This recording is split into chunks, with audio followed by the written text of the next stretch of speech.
"I shall return."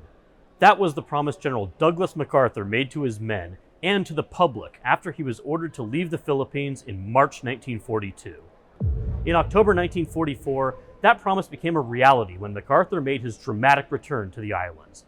This is World War II in 2.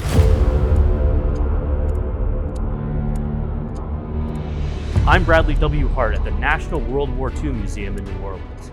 General MacArthur was one of the country's best-known Army officers. He was in charge when the Japanese attacked the Philippines, first by air and then by land in December 1941, after the attack on Pearl Harbor. The Japanese invasion forced MacArthur and the troops under his command to retreat from Manila and to take a stand on the Bataan Peninsula and the fortress island of Corregidor. In February 1942, President Franklin Roosevelt ordered MacArthur to leave the Philippines entirely and establish a command in Australia. The idea was to keep this famous general from being captured by the Japanese, but for MacArthur, it felt like he was being ordered to abandon his men to an uncertain fate. MacArthur and his family made a daring escape of more than 500 miles by sea, dodging Japanese patrols all along the way, and then by air to Australia. After setting foot on Australian soil, he made the famous vow to return to the soldiers and civilians he'd left behind. But back in Bataan, the fight was not going well. On April 9th, the remaining troops on the peninsula surrendered. Corregidor surrendered less than a month later.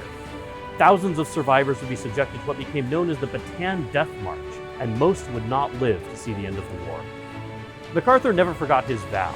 He kept pushing to return to the Philippines for the next 2 years. In October of 1944, the assault on the Philippines itself finally started with the Battle of Leyte.